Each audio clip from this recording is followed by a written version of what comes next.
Having spoken to and coached hundreds of leaders about the true nature of leadership, I've condensed the essence of it into 6 keys which I'm going to share with you right now.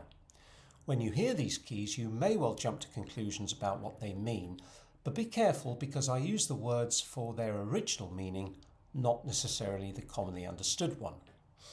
But before we get stuck in, take a moment to subscribe to this channel for more inside-out insights on the subject of leadership. Okay, first off, let's start off with purpose. Purpose is the prime mover of leadership.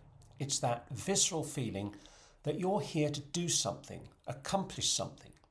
It's the origin of all conscious activity, and in its pure, unadulterated form, leads many of us to do great things with our lives. But what many of us actually experience is the corruption of that purpose by all kinds of considerations such as, is it possible? Am I up to it? What will others think? Some of us listen to others' opinions, telling us to focus on safer or more conventional activities. The problem is that although these might provide you with a better, more secure income, they won't satisfy that inner need to express your gifts through your life and the way you use it. And that's a tragedy for many who are stuck in soul-destroying jobs just for the income they provide and nothing else. To really thrive in life and to feel that sense of expansion and connection, we need to feel a sense of purpose in what we do. Compromising your purpose is not an option if you want to lead a fun, healthy and fulfilling life. So next off is vision. Vision is the vehicle that allows you to express your purpose. Without a vision, there is no leadership, full stop. So as good as you may be at what you do, unless you have a vision of what you want, which is different from what you have, the status quo, you are not a leader and you will not lead anybody. Now, don't worry if that sounds depressing, because the reality is that we all have a vision of what we want and we are all looking to realize it. We all have a life to lead at the very least, so we are leaders of that, if nothing else. And the truth is that leading your own life is your prime directive and a far greater responsibility than anything else you could possibly imagine. It's certainly bigger than leading a multinational company or a nation, because if you can't lead your own life successfully, you have no business leading anyone else's. So ask yourself this: do you have a clear vision for your life? Do you have one for your family? Do you have one for your work? Because the clearer that vision and the more it resonates with you and inspires you to take action in making it a reality, the more powerful it will be. The more powerful it is, the more people it will carry with it, and the more sustainable and resilient it will be in the face of the many obstacles it will inevitably face. Now, if you're asking yourself what is the difference between your vision and your purpose, it's this: your purpose is always present but can only express itself through the realization of a vision, which is always in the future. Think of your purpose as a motor car and your vision as your destination. The best road trips are those with a great destination and a fabulous journey. But most of us put up with a crappy journey because we think the destination will give us what we want. The truth is very different. It's the journey that shapes us and makes us who we are. The destination is just the cherry on the icing. That doesn't mean the vision is less important. They both need each other, like a lock and key. Okay, let's look at the third key in our series, integrity. Now, most of us think of integrity as being honest and accountable, telling the truth and doing what you say you will do. But it actually has a much deeper and more important meaning than this. Integrity means wholeness or completeness. In practice, this means being true to yourself, not to the changing circumstances around you. If you are complete and whole within yourself, that becomes your reference point, not what other people think or how they may react.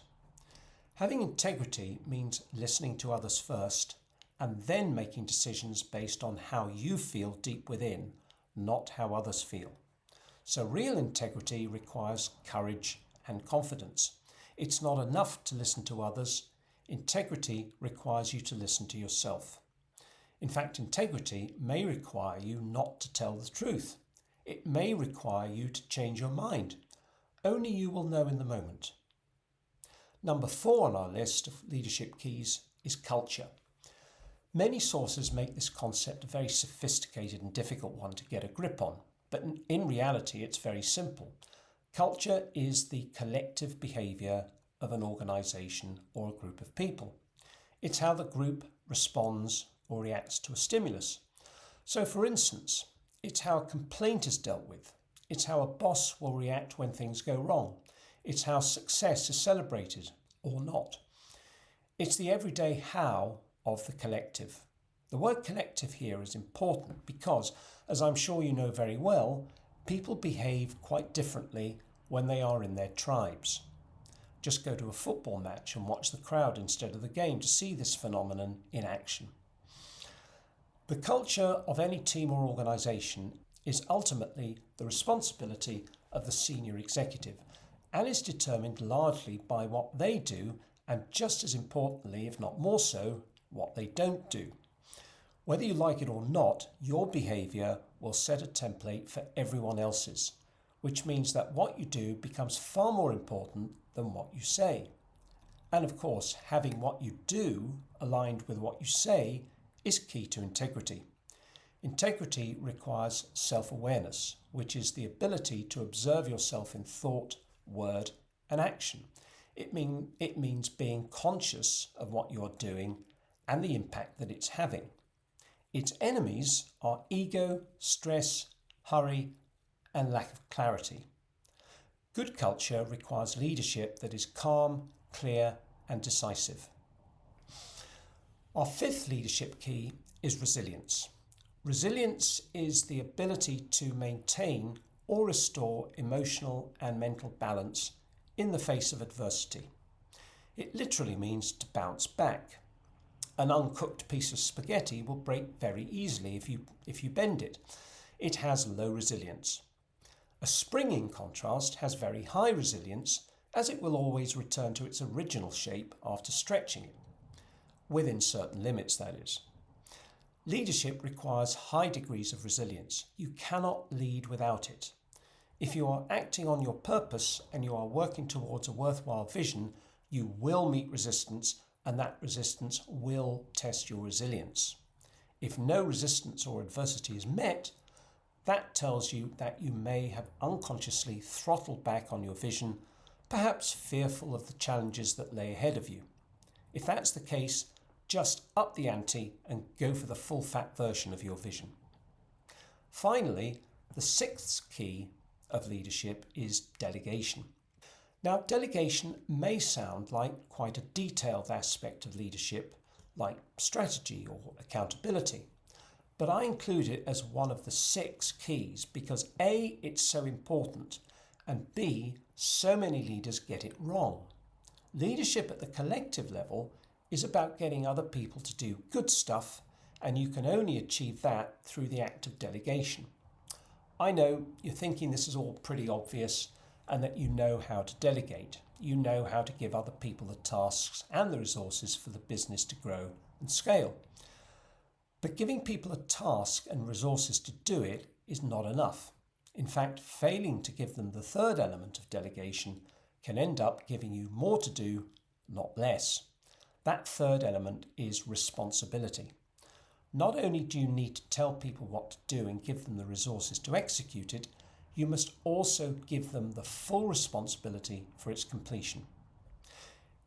If you personally retain responsibility, you'll end up supervising or micromanaging them, creating 2 jobs out of what should have been just 1. So there we have a snapshot of the 6 keys of leadership. Look out for more videos diving deep into each of these keys separately. If you like this video, click on the thumbs up below and subscribe to my channel for more. See you in the next video.